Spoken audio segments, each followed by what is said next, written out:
L'idée m'est venue un jour que le cinématographe pouvait être employé de manière à donner au public des renseignements précieux sur des sujets qui l'intéressent, mais qui l'intéresseraient bien davantage encore s'il les connaissait mieux. C'était en 1914 et vous n'étiez pas nés, mesdames.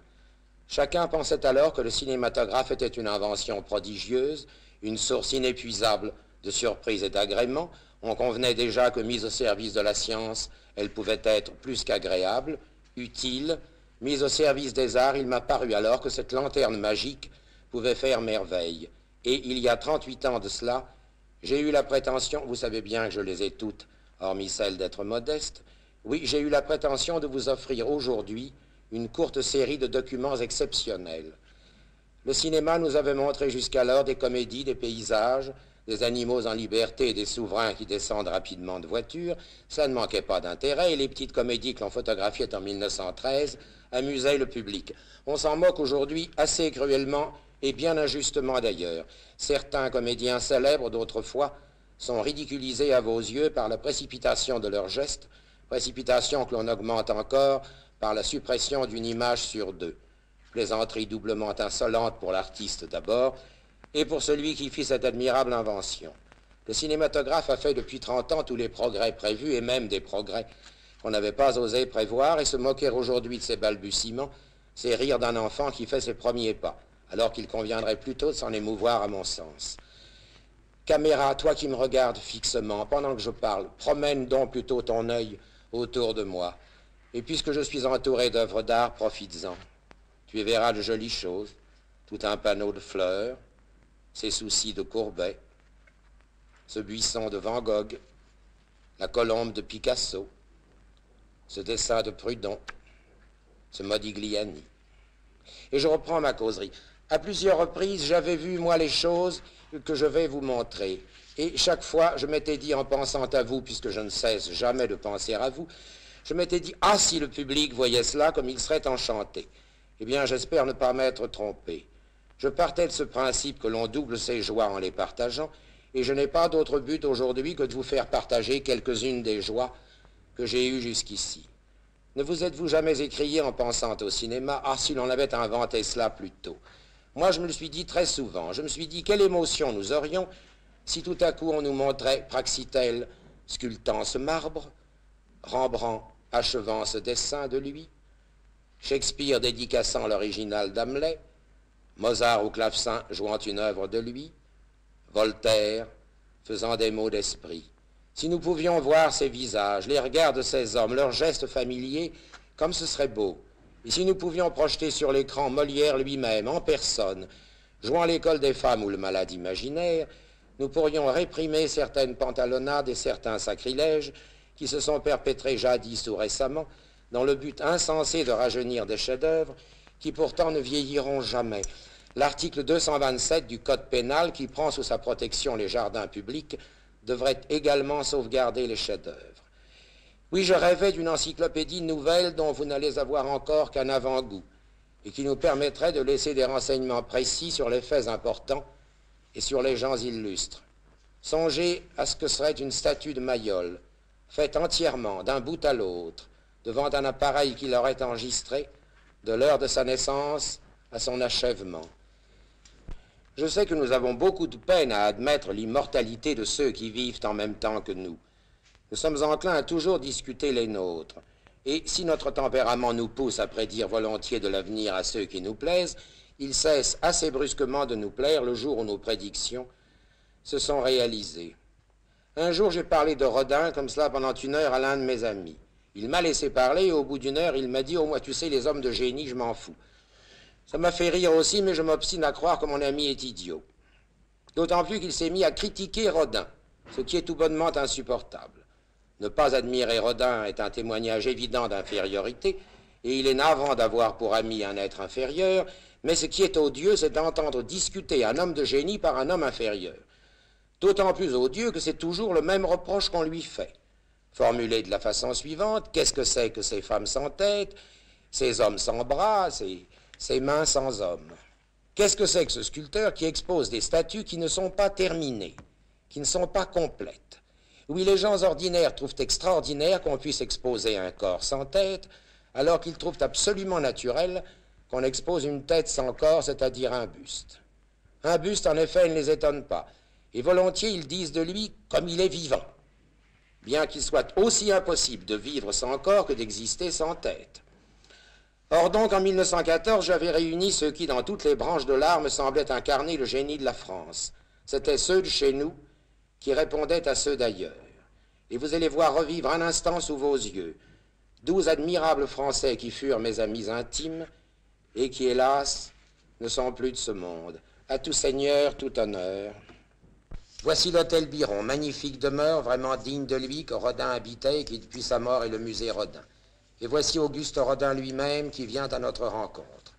Dans un instant, vous le verrez dans son atelier où il se promène comme un fauve. Fauve il l'était d'ailleurs, c'était le lion de ce désert où se dressaient comme autant de sphinx ses œuvres gigantesques. Et c'était le lion diffamé. Nul homme de génie, en effet, n'a été plus bafoué, plus méprisé que lui. Il y a 30 ans, on continuait encore à se demander si Rodin ne se moquait pas du monde, avec un tel visage. Le voici travaillant. De son vivant, il y avait des musées Auguste Rodin en Suède, en Amérique, au Brésil, au Japon, alors qu'en France, on continuait à se demander si Rodin ne se moquait pas du monde. Il en conservait une tristesse amère, un dégoût que rien ne pouvait atténuer. Ces images, comme toutes celles que vous allez voir par la suite, ont été prises sans le secours de la lumière électrique. Je dois avouer que ce statuaire de génie ne comprenait pas très bien ce que j'étais venu faire chez lui ce jour-là.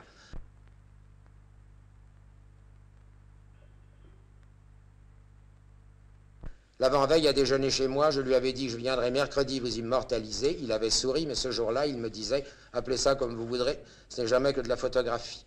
Quand la prise de vue commença, il ne s'en rendit pas compte. De temps à autre, il me disait « Vous me direz de m'arrêter quand vous serez prêt pour que je ne bouge plus ».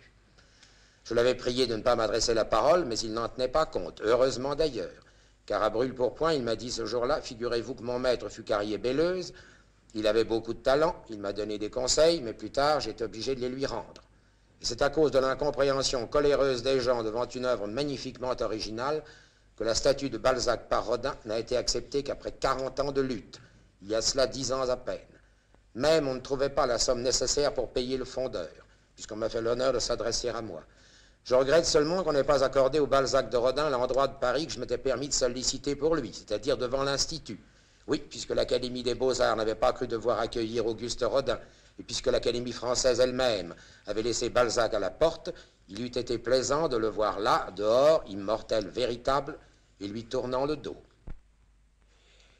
Et maintenant, mesdames, et vous aussi, messieurs, vous allez voir apparaître sur l'écran l'auteur dramatique le plus célèbre, le plus éblouissant, le plus glorieux de notre époque, Edmond Rostand. Cyrano de Bergerac est bien certainement l'œuvre dramatique française la plus fameuse qui ait été représentée depuis une centaine d'années.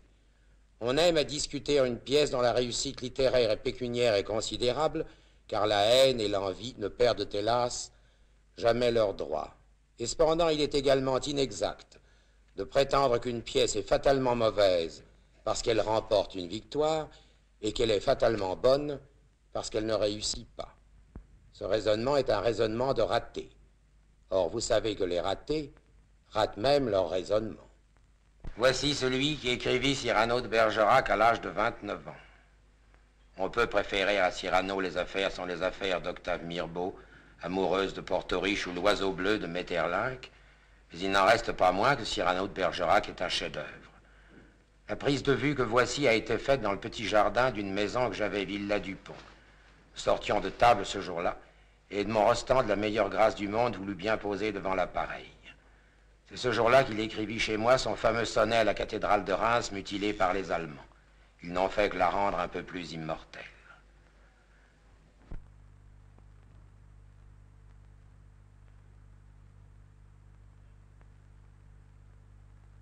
Ceux qui ont approché Edmond Rostand en conservent un souvenir extrêmement ému, car je crois bien que nul homme illustre n'a été plus charmant que lui.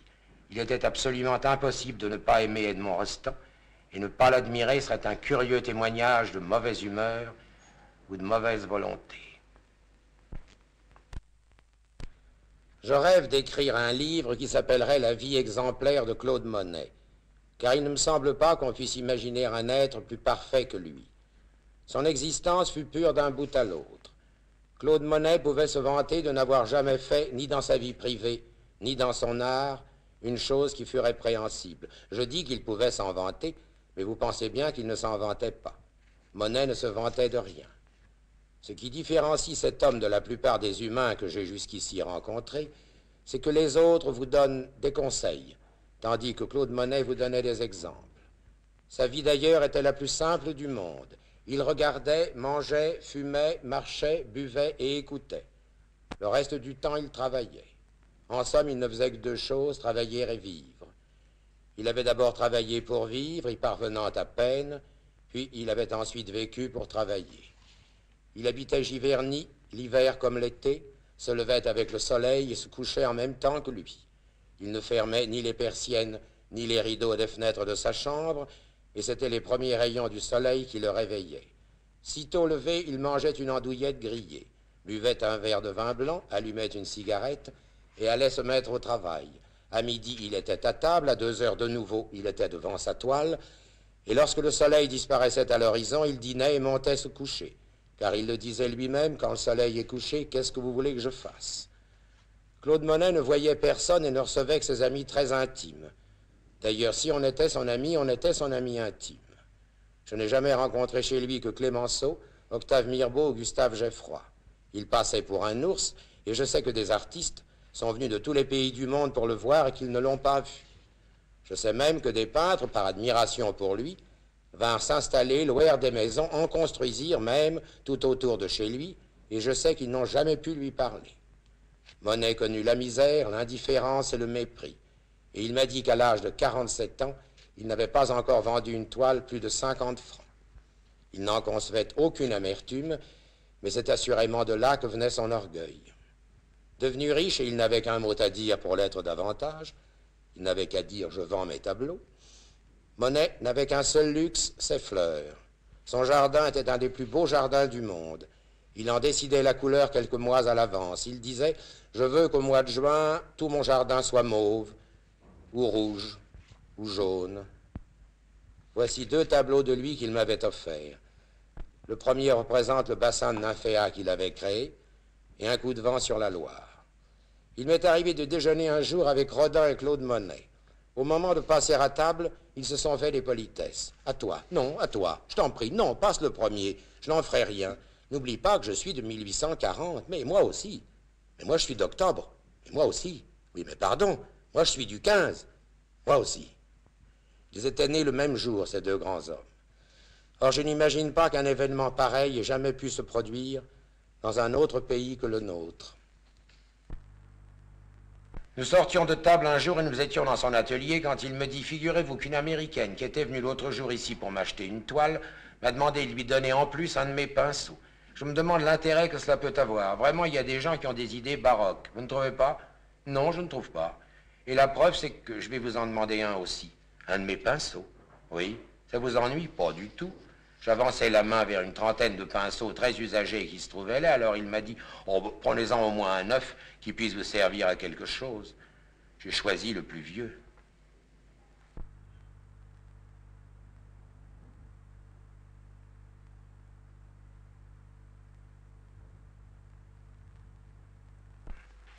À 82 ans, Monet respirait encore la force et la santé. C'était un chêne.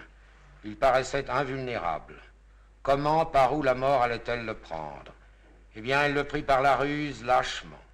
Elle s'attaqua à l'organe le plus précieux de ce grand homme, à sa raison d'être, à sa raison de vivre, à ses yeux. Oui, le destin commit ce crime et troubla sa vue avant de lui fermer les yeux. Un après-midi vers 5 heures, il cessa tout à fait de voir. Alors il se coucha et désormais ne voulut plus se relever. Quelques jours plus tard, il était à l'agonie. Vaincu, il avait appelé la mort. Tenant sa promesse, Blanche Monet télégraphia à Clémenceau qui se trouvait en Vendée. Celui-ci ne perdit pas une seconde, sauta dans son auto et pendant 700 kilomètres, de Saint-Vincent-sur-Jard à Giverny, du fond de sa voiture, toute glace baissée, il ne cessa de crier à Brabant, son chauffeur, « Plus vite, plus vite, plus vite !» Ce merveilleux vieillard voulait arriver à temps pour embrasser celui qui s'en allait. Il arriva tout juste à temps, et Monet mourut dans ses bras.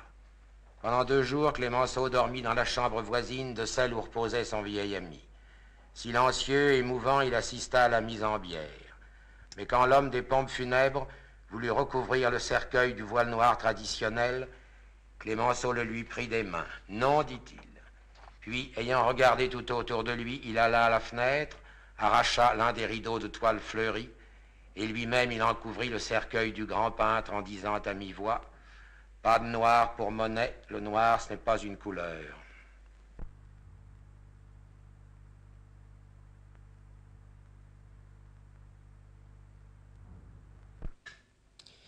Je me plais souvent à établir un parallèle entre l'acteur et l'avocat. Je prétends que les grands comédiens défendent les pièces qu'ils jouent et parfois les font acquitter quand elles sont coupables. Et j'estime qu'un grand avocat, en atténuant la culpabilité d'un criminel et en ébranlant à ce propos la conviction des jurés alors qu'il est lui-même convaincu du contraire, j'estime, oui, qu'à ce moment-là, le grand avocat est un grand comédien. Eh bien, figurez-vous que tous les avocats ne partagent pas mon opinion à cet égard. Et même, il m'a semblé parfois que cette façon de voir leur paraissait impertinente, alors que les acteurs, eux, ne s'en offusquent pas le moins du monde. Les maîtres du barreau ne comprennent probablement pas qu'en les comparant à des comédiens, je leur adresse le plus beau compliment que je puisse leur faire. Pour illustrer cette opinion si favorable, je vais vous conter comment j'ai pu cinématographier, faisant une plaidoirie, le plus grand, le plus illustre avocat d'assises de notre époque. J'ai nommé Maître Henri Robert, qui voulait bien m'honorer de son amitié et de sa confiance. Quand je montrais ce film en 1914, je racontais toute une histoire mensongère sur la façon dont j'avais dû m'y prendre pour le réaliser. Je racontais que la chose s'était faite au palais de justice d'une ville de province, je racontais que je m'étais servi d'un appareil minuscule de prise de vue, je racontais que Maître Henri Robert n'en était pas informé, en un mot, je mentais sur toute la ligne. Henri Robert m'avait dit, vous raconterez la vérité quand je ne serai plus là. Hélas, il n'est plus là, mais sa fille, qui était présente le jour où j'ai pris ce film, veut bien m'autoriser à dire aujourd'hui la vérité. Cela s'est passé tout bonnement dans la cour de sa maison au boulevard Pereire. Nous avions fait pendre un rideau de la fenêtre du premier étage, nous avons placé une table auprès de ce rideau, et comme elle était un peu basse, nous avons mis les 4 pieds de cette table sur 4 bidons renversés. Puis Maître Henri Robert a bien voulu passer sa robe. Ensuite, il a placé devant lui sur la table quelques papiers, parmi lesquels se trouvait un cahier de Moleskine, et enfin il a plaidé. Combien il est regrettable que je n'ai pas eu la possibilité d'enregistrer ces paroles. Mais je vous prie instamment de le croire. Maître Henri Robert a plaidé ce jour-là l'innocence d'une femme imaginée par lui, coupable d'un crime inventé de toutes pièces, et il l'a fait avec une force de persuasion, une éloquence vraiment admirable. Et il était à cette minute-là l'auteur et l'interprète d'un drame, et tout cela pourtant n'était qu'une comédie. Lorsqu'il eut terminé, nous en avons souri tous les deux. J'ai cependant voulu savoir ce qu'était ce cahier qu'il avait sous les yeux et qu'il semblait consulter de temps à autre. Il le prenait à témoin de l'innocence de sa cliente. Il disait « La preuve est là, messieurs ». Eh bien, ce livre, ce cahier, pris au hasard par lui sur son bureau, n'était autre que le livre de sa cuisinière. Or, j'ai vu faire à mon père des tours de force de cette espèce, et j'espère ne calomnier ni la mémoire de l'un ni la mémoire de l'autre en les comparant l'un à l'autre. Et voici maintenant celui que nous appelions Monsieur France quand nous parlions de lui, et à qui nous disions Monsieur France quand nous lui parlions. Car il fallait lui dire non seulement Monsieur France comme on disait Monsieur Renan, mais je pense qu'il fallait aussi lui dire Monsieur France comme on aurait pu dire Monsieur Espagne en s'adressant à Cervantes. Si être intelligent, c'est comprendre, il est bien évident que personne n'a jamais été plus intelligent qu'Anatole France. Sa conversation était un enchantement continuel, et je dis bien continuel, car chaque phrase de lui était comme une fête, et son ironie était de toutes les fêtes. Il m'a été donné de lire récemment des opinions sur lui qui m'ont semblé tout bonnement absurdes. Tel écrivain que je ne nommerai pas, mais que je meurs d'envie de nommer, et qui avait eu le bonheur de rencontrer, Anatole France prétend avoir été déçu par lui. Et il l'écrit. Il raconte qu'Anatole France ne lui a rien dit de remarquable ce jour-là. Eh bien, il a tort de s'en vanter, car c'est pour lui que c'est dommage, et non pour Anatole France. C'est évidemment mauvais signe, et même assez inquiétant, d'avoir été l'interlocuteur indigne d'un aussi merveilleux esprit. Car M. France est en train de passer ce fatal fichu quart d'heure que toute génération suivante prétend infliger aux grands hommes qui n'ont pas eu pour elle assez de considération. Peine inutile et temps perdu, car vouloir le mettre à l'index, c'est le montrer du doigt, dès lors c'est l'indiquer. Et d'ailleurs le génie de France est lumineux. Essayez donc de mettre une lumière dans l'ombre. Une bibliothèque où ne figurerait pas l'œuvre d'Anatole France serait boiteuse et elle pencherait du mauvais côté.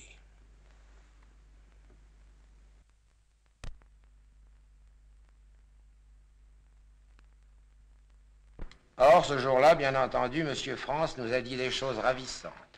À une jeune femme qui lui déclarait « Oh, Monsieur France, comme vous avez bonne mine », il répliqua « Si j'avais 20 ans, vous ne me le diriez pas. » Puis, se tournant vers moi, il ajouta « Comme c'est triste d'être vieux. C'est triste parce que, voyez-vous, on peut faire en somme les mêmes choses que quand on est jeune, seulement on les fait moins bien. » Un peu plus tard, il me dit « À mesure que l'heure du déjeuner approche, mon inquiétude augmente et j'ai peur que le repas ne soit pas ce que j'aurais souhaité qu'il fût. Plus les gens que je reçois me sont chers, plus ma cuisinière s'applique, oui mais voilà, plus elle s'applique, moins elle réussit les choses qu'elle prépare. Si bien qu'en somme, dans votre malheur, vous aurez une double satisfaction, en pensant que d'abord, plus le déjeuner sera manqué, plus elle en comprenait l'importance, et en songeant ensuite que demain, puisque vous ne serez plus là, nous aurons nous un repas qui sera excellent.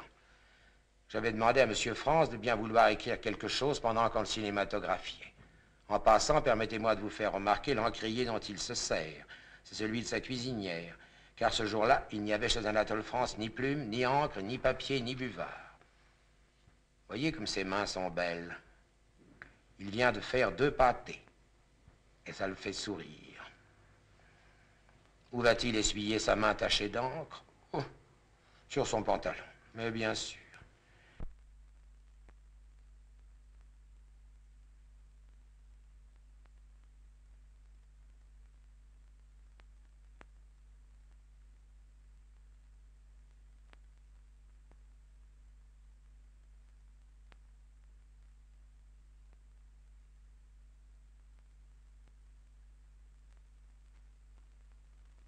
Et voici ce qu'il écrivit. Mon cher Sacha, je vous devrai le funeste présent de l'immortalité. De tout le papier que j'ai barbouillé dans ma vie, ce feuillet seul traversera les âges. Qu'il porte à la postérité la plus reculée le témoignage de l'estime et de l'amitié que j'ai pour vous. Anatole France. Il me semble qu'il a l'air de dire qu'il n'y a rien à ajouter à cela. Je suis absolument de son avis d'ailleurs. Au début de ma causerie, je vous ai dit que j'avais choisi pour faire ce film des hommes que j'aime et que j'admire. Et jusqu'ici, je peux me flatter d'avoir tenu parole. Mais le moment est venu pour moi de vous avouer qu'il y a parmi eux un très grand homme que je n'avais pas l'honneur de connaître. C'était un homme d'un talent considérable et lumineux. C'était un des plus grands peintres de notre époque. C'était M. Degas. Ayant été obligé de le cinématographier dans la rue, contre son gré, vous pourrez seulement l'apercevoir un instant, et je veux vous parler de lui pendant quelques minutes avant de vous le montrer, tout en faisant passer sous vos yeux 2 ou 3 beaux dessins de lui et une admirable sculpture, la Grande Arabesque. M. Degas naquit à Paris le 19 juillet 1834, et il est doublement illustre parmi les artistes du monde entier, d'abord à cause de son génie, ensuite à cause de son esprit, qui était redoutable. Les mots qu'il a faits sur les peintres qu'il n'aimait pas, et il n'en aimait guère à l'exception de Ingres, profonds et si cruels, que dans le monde des arts, on estime à juste titre qu'ils étaient mortels. En voici quelques-uns. Il a dit en parlant des tableaux de carrière un mot bien sévère, mais bien frappant. Il a dit, on dirait des cervelles au beurre noir. Devant les cuirassiers de Réchauffeigne de Messonnier, il a dit, tout est en acier, excepté les cuirasses. Au Salon des Indépendants étaient exposées cette année-là des sculptures immenses, 2 hommes gigantesques, avec des biceps magnifiques, mais c'était de la mauvaise sculpture. Pourtant, 2 jeunes femmes s'extasiaient devant eux. Comme ils sont grands, comme ils sont beaux, comme ils sont forts, mais comme ils doivent être lourds. Mon Dieu, comment fait-on pour les emporter? Et 2 gars qui passaient leur dit, on les dégonfle. Un jeune homme qui se plaignait devant lui de ne pas pouvoir arriver, Degas répondit, de mon temps, monsieur, on n'arrivait pas. L'homme que vous allez apercevoir a 80 ans.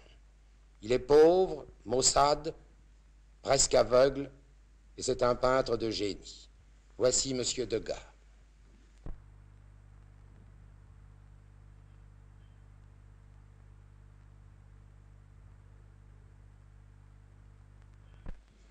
Le plus grand homme de théâtre que nous ayons connu, le plus grand qui sans doute ait jamais existé, fut Antoine.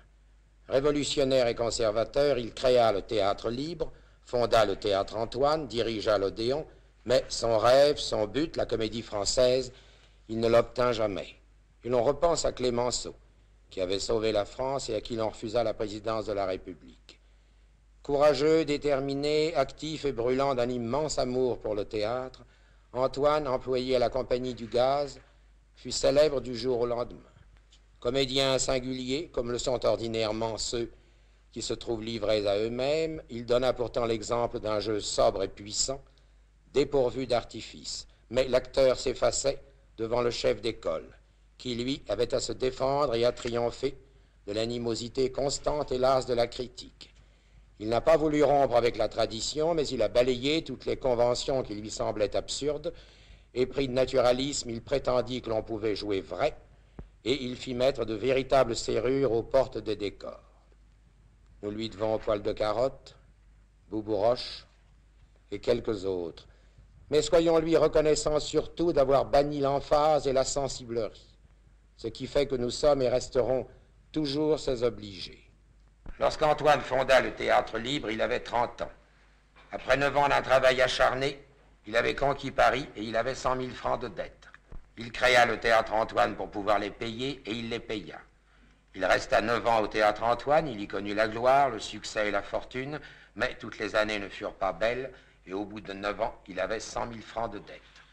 Il prit l'Odéon pour pouvoir les payer et il les paya. Il fit à l'Odéon des choses magnifiques, il y fit même des recettes, mais malheureusement il n'en fit pas assez. Là, vous le voyez mettant en scène 2 acteurs qui répétaient l'école des femmes. Et après 9 ans d'un travail insensé, ayant épuisé son crédit, il n'eut qu'un geste à faire en 1914, et Paris, qu'il aimait, en un soir de gala, lui apporta les 100 000 francs qu'il avait empruntés 27 années auparavant pour fonder le Théâtre Libre. Et 25 ans plus tard, il y a 10 ans de cela, Antoine se trouvait à 83 ans dans le dénuement le plus absolu. Mais grâce au dévouement des acteurs, grâce à la bonté du public, ayant organisé le triomphe d'Antoine au Théâtre Français, j'ai eu la joie de lui remettre ce jour-là, de la part du public, la somme qui lui permit de terminer ses jours à l'abri du besoin. Et j'y avais joint ce quatrain ravissant de Maurice Donnet. Sacha m'a demandé 4 vers sur Antoine. Je cherche en vain la rime et ne trouve qu'Antoine. J'interroge l'écho qui me répond Antoine. Quatrain, c'est un quatrain. Antoine, c'est Antoine. Je veux avoir la joie de vous montrer maintenant celui que parmi tous mes amis les plus chers, j'ai le plus particulièrement aimé. Unique, inoubliable, irremplaçable aussi, tel est pour moi, 35 ans après sa mort, Octave Mirbeau. Il n'était pas seulement un grand écrivain, il était un homme admirable. Violent, courageux, éloquent, déterminé, capable de risquer sa vie pour une idée et de donner son sang pour défendre une cause, il l'a prouvé pendant l'affaire Dreyfus, il était un homme redoutable et redouté, pour la seule raison qu'il semblait infaillible dans ses jugements. Rodin, Maeterlinck, Van Gogh, Monet, Cézanne, Toulouse-Lautrec et combien d'autres n'auraient peut-être pas connu de leur vivant la gloire sans Octave Mirbeau. Il aimait tellement la peinture qu'il lui était insupportable d'en entendre mal parler. Et un soir, chez des gens qui en discutaient bêtement, il leur a coupé la parole en ces termes. La peinture, la peinture. Vous ne savez pas ce que c'est que la peinture, c'est de la vie privée. Voici le manuscrit de sa pièce la plus fameuse, Les affaires sont les affaires, qui primitivement s'appelait Vaux perdus. Manuscrit sans rature, qui, à la mort de Mirbeau, entra chez moi. Mirbeau aura passé sa vie entière à réparer des injustices, et voilà bien de quoi le faire détester. Si j'avais en face de moi tous ceux qui disaient qu'ils n'aimaient pas Mirbeau, je leur dirais, vous croyez que vous n'aimiez pas Mirbeau, mais ce n'est pas vrai. C'est lui qui ne vous aimait pas. Et vous allez voir son visage tourmenté par le malheur des autres. Vous allez voir l'auteur du journal d'une femme de chambre. Cette prise de vue a été faite quelques mois avant sa mort. Mirbeau déjà n'est plus le même homme. À cette époque, il prévoyait sa fin prochaine et il en parlait volontiers. Et cela nous torturait, Clémenceau, Claude Monet et moi, qui l'aimions tendrement. Il parlait de sa mort comme il parlait de toute chose, avec une évidente curiosité et le plus vif intérêt. Et même, il nous a dit un jour ceci: « C'est Robin qui me soigne, alors je suis tranquille, je ne mourrai qu'à la dernière minute. » Il disait vrai, je reste convaincu que le professeur Robin prolongea artificiellement sa vie pendant 12 heures au moins. Mirbeau était couché, il me regardait fixement depuis 1 heure, quand il fit un petit mouvement de la tête. Je m'approchai de lui et le pris dans mes bras, en me demandant ce qu'il pouvait bien désirer. Un instant plus tard, j'ai compris qu'il avait désiré mourir entre mes bras. Et maintenant, voici celle dont mon père disait que nous l'appelions Madame, mais Madame en 2 mots, car elle était véritablement Notre-Dame du théâtre. Voici celle que je considère comme ma seconde mère, voici Sarah Bernard. Personnage fabuleux, légendaire, incomparable actrice absolument géniale. Je dirais même plus, géniale à volonté. Et cela tenait réellement du miracle. Elle avait 72 ans ce jour-là. Elle vivait depuis 50 ans avec un seul poumon, depuis 30 ans avec un seul rein, et depuis 15 jours, hélas, avec une seule jambe. Elle était le courage personnifié. D'un homme de 50 ans qui mourait, elle disait, faut-il qu'il soit bête. Ce jour-là, elle venait de mettre pour la première et pour la dernière fois d'ailleurs la jambe articulée qu'elle s'était fait faire. Et elle préparait une dernière tournée en Amérique. Et désormais, on l'a portée de ville en ville. D'ailleurs, elle a toujours été portée en triomphe. Lisiane, sa petite fille, vient lui remettre à l'instant des vers qu'elle voulait me lire. Voici donc celle qui fit 10 fois le tour du monde en récitant des vers. Elle est allée jusque chez les Peaux-Rouges. Elle a joué devant eux en plein air, et chaque fois qu'il la trouvait particulièrement admirable, il tirait des coups de feu en signe d'allégresse. Elle a vu tant de gens à ses pieds, elle a reçu tant d'hommages que rien n'aurait pu la surprendre. Et un jour qu'elle partait pour sa propriété de Belle-Île, rencontrant sur le quai de la gare le préfet de police qui lui-même allait à la campagne, elle lui dit « Merci de vous être dérangé. » Voici un livre de Victor Hugo, dédicacé à elle, en termes éloquents, à une reine dont j'eusse voulu être le Ruy Blas. Et voici précisément la couronne qu'elle portait d'un Ruy Blas. Elle avait parfois des mots cruels. Elle passait un jour en voiture devant l'entrée des artistes de la Comédie Française. C'était un jour de matinée et beaucoup de gens étaient là qui attendaient les acteurs. Elle a demandé « Que font tous ces gens-là » On lui a répondu « Ils attendent les artistes ». Alors elle a dit « Pour les tuer sans doute ». Un jour, dans sa loge, elle reçut la visite d'une dame qu'elle connaissait d'ailleurs à peine et qui était en grand deuil. Alors elle lui dit « Tiens, vous êtes en deuil, qui avez-vous donc perdu ?» La dame a répondu « J'ai perdu mon père. »« Oh mon Dieu, quelle horreur, votre père que j'ai connu, qui était si charmant. Mais ce n'est pas tout, Madame Sarah. Quoi donc encore ? Eh bien, j'ai perdu aussi mon mari. »« Votre mari ?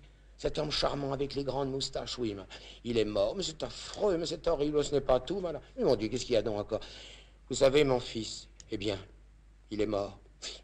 Il est mort accidentellement. « Oh, c'est abominable, dit Sarah Bernard, qui commençait un peu à se fatiguer. Et l'autre continuait, « Et encore, ce n'est pas tout, Madame. Vous savez, ma fille, eh bien, elle est morte. Elle est morte, oui, oui.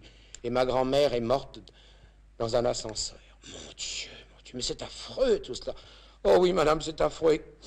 Quelquefois, je me demande, mon Dieu, je me demande si je ne devrais pas me tuer. » Et Madame Sarah lui a dit, « C'est pas une mauvaise idée. » Parmi tous ces grands hommes, il me fallait un compositeur illustre, et j'ai demandé à Camille Saint-Saëns de bien vouloir être des leurs. Il accepta bien volontiers, mais cela se passait à une époque où le cinéma sonore n'était pas inventé. Comment pouvais-je donc m'en tirer? Eh bien, je m'en suis tiré en plaçant sur la scène une remarquable pianiste que Saint-Saëns lui-même m'avait désignée. Et au moment où l'image apparaissait, cette pianiste qui la voyait en transparence attaquait la valse que ce maître vénérable était en train de jouer. La chose aujourd'hui ne pourrait avoir qu'un intérêt bien entendu rétrospectif. Vous avez trop pris l'habitude du cinéma sonore pour vous en étonner. Mais il s'est passé alors une chose bien amusante et que je vais vous raconter. À la 5e représentation de ce film, ma pianiste est venue dans ma loge après le spectacle et il m'a dit « Monsieur, je ne peux plus le suivre, il joue de plus en plus vite. » Je lui ai dit « Qui cela ?» Elle m'a dit « Le maître Saint-Saëns. » J'ai dit « Qu'est-ce que vous me racontez ?»« Mais je vous dis la vérité, monsieur, il joue même tellement vite que parfois il passe des notes. » J'ai cru que cette pauvre jeune femme était devenue folle, mais elle n'était pas devenue folle et elle me disait la vérité. Et voici ce qui se passait. La pellicule, quelquefois, se déchirait. Et pour pouvoir la raccorder, le projectionniste coupait tout simplement 1 ou 2 images, c'est-à-dire une note ou 2. Et notre malheureuse pianiste, bien entendu, y perdait son latin. Mais j'ai voulu pousser plus loin l'expérience musicale et sonore, partant toujours de ce principe que si nous possédions l'image de Mozart conduisant l'ouverture de Don Juan ou de Beethoven dirigeant la 9e symphonie, nous aurions un document d'un intérêt exceptionnel, c'est-à-dire la volonté exprimée d'un maître concernant l'exécution de son œuvre, document avec lequel il nous serait possible de diriger un orchestre 100 ans, 200 ans plus tard. Oui, partant de ce principe, j'ai demandé à Camille Saint-Saëns de bien vouloir diriger tel passage d'un opéra de lui, et l'expérience, je l'ai faite, et l'expérience a réussi. J'ai pu conduire tout un orchestre avec ce film que voici. L'orchestre alors était placé derrière l'écran, c'était en 1914. J'aurais pu courir aujourd'hui après le même effet, mais aujourd'hui, encore une fois, l'effet n'eût pas été le même. Permettez-moi de vous faire observer que vous regardez en ce moment une chose que vous ne voyez jamais, c'est-à-dire un chef d'orchestre de face. Il nous tourne toujours le dos, et c'est vraiment dommage. Il m'a été donné de voir Toscanini de face conduisant son orchestre au cours d'une répétition, spectacle inoubliable. Le jour où j'ai demandé à Saint-Saëns de bien vouloir conduire une œuvre de lui, il m'a répondu « Oui, le ballet d'Henri VIII. » Bien. Combien vous faut-il de musiciens d'orchestre? Ah, ça, il m'en faut 80, pardi. 80? Ah, ben, c'est écrit pour 80 musiciens, il m'en faut 80. Je faisais moi-même les frais de ce film, et j'étais effrayé de la dépense qu'il m'imposait, d'autant plus que d'ailleurs, je ne voyais pas comment, en pleine guerre, j'allais pouvoir réunir 80 musiciens. Alors timidement, je lui dis, est-ce que vous ne croyez pas, mon cher maître, que si je vous en trouve 40 très bons, il avait un fichu caractère, et cette idée de n'avoir que 40 musiciens l'a mis en colère. Il répétait 40 très bons. Mais qu'est-ce que ça veut dire 40 très bons? Voyons, voyons. Puis, comme il était aussi très intelligent, il s'est calmé, il a compris, il a dit, oui, alors il faut qu'il soit très bon. Oh, ben, bien entendu. Encouragé par cette première concession, je continuais. Et si je vous en trouvais 20 admirables? Sans hésiter alors, mais avec la même mauvaise humeur, il m'a répondu, oui, mais alors ceux-là, je les veux admirables, je pense bien, mon cher maître. Ou alors 10 extraordinaires. Oh, non, alors, écoutez, vraiment, j'ai été gentil, extraordinaire. Oui, mais alors vraiment extraordinaire, ça, je vous le promets. Ou alors, lui dis-je timidement, que penseriez-vous du quatuor Capet? Ah, ben ça, le quatuor Capet, oui, ça, avec plaisir. Alors, courageusement, j'ai dit, et Cortot tout seul. Oh, ben Cortot, il me dit. Je pense bien, voyons, avec grand plaisir, avec joie. Et c'est cela qui s'est passé. Ayant déjeuné tous les trois, Saint-Saëns, Cortot et moi, chez mon ami James Hyde, j'ai pu prendre ce film qui constitue l'un de mes souvenirs les plus vivaces et que je me permets de trouver surprenant. Imaginez la chose. Cortot seul au piano, l'appareil et Camille Saint-Saëns, âgée de 80 ans, prodigieusement lucide, constamment de mauvaise humeur et dirigeante au son d'un piano, tout un orchestre supposé et dont il était seul à percevoir les harmonies. Je vais vous montrer à présent un film très impressionnant, je crois. C'est celui de Renoir, l'autre grand peintre de l'impressionnisme. Il m'a semblé que parmi tous ces grands hommes, Renoir était le plus simple de tous. Et Dieu sait pourtant si tous ces grands hommes étaient simples. Simples mais orgueilleux. Oui, cuirassés d'orgueil pour se défendre un peu contre la muflerie, la familiarité des ignorants et des médiocres. Juste orgueil que les sots aiment à faire passer pour de la vanité. L'admiration dont Renoir était entouré n'avait aucunement modifié son caractère. Et ceux qui l'avaient connu jadis m'ont dit qu'il était le même exactement dans sa jeunesse, lorsqu'il lui arrivait de vivre avec son ami Monet pendant toute une année sur un champ de pommes de terre. Voici quelques tableaux de lui que j'ai la joie de posséder. Le portrait de Mallarmé. Ce dessin. Ce nu couché. Le Renoir que je vais vous montrer a 77 ans et il est très malade. Les rhumatismes ont déformé ses pauvres mains et bien qu'il souffre perpétuellement, il travaille sans cesse. Rien n'était plus émouvant que de voir cet homme, ce grand homme, plié en deux par la douleur, et qui était obligé pour peindre de glisser ses pinceaux sous des bandelettes de toile dont on entourait ses mains, nouées comme des sarments. Et il continuait de peindre malgré tout. Et sa vision des choses était telle qu'elle était quand il avait 20 ans. Il n'avait aucune mélancolie et sans tristesse, il voyait chaque année refleurir les anémones qui n'avaient pas de secret pour lui. Et il disait le plus simplement du monde des choses magnifiques.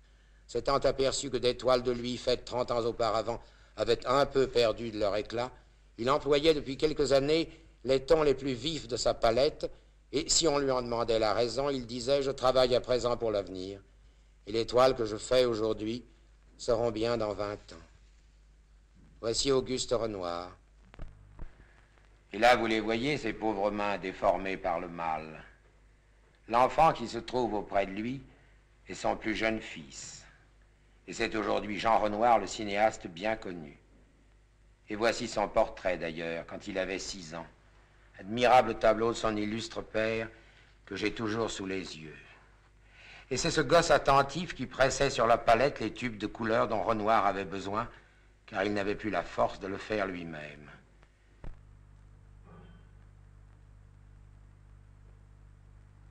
Chaque matin, lorsque sa cuisinière revenait du marché, Renoir lui demandait ce qu'elle avait acheté. Alors elle vidait son panier sur la table de la salle à manger.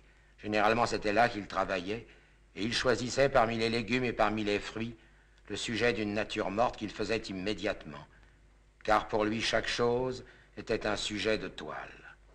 Imaginez ce qui pouvait se passer dans la cuisine lorsque Renoir avait choisi pour modèle le superbe poisson que la cuisinière venait de rapporter pour le déjeuner. Elle venait de temps en temps le réclamer au maître qui disait « pas encore », car il voulait l'avoir fini avant de le manger.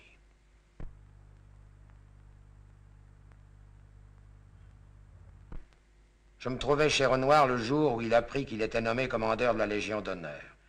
Je lui ai demandé si cette distinction lui faisait plaisir. Il me répondit oui, parce que ça épate le chef de gare.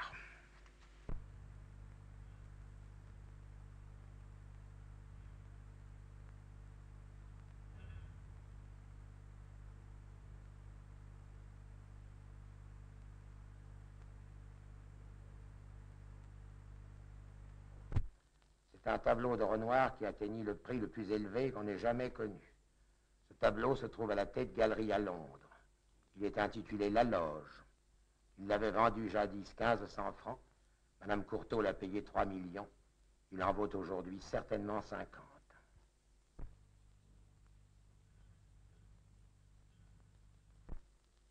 Je pense que plus tard, en montrant ce film à ses élèves, un professeur de peinture pourra leur prouver aisément qu'on ne peint pas avec ses mains, mais bien plutôt avec ses yeux.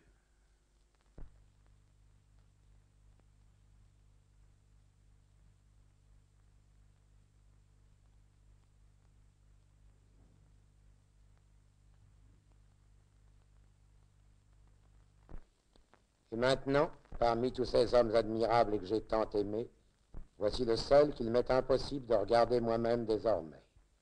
C'est mon père. Vous ne l'apercevrez que pendant quelques instants. Images fugitives prises un matin chez lui et qui n'ont d'autre intérêt que de rappeler les traits de son visage et sa physionomie. Ce sont les seuls qui restent de lui et il m'a semblé que je devais les projeter pour ceux qui n'ont pas eu la joie de le connaître.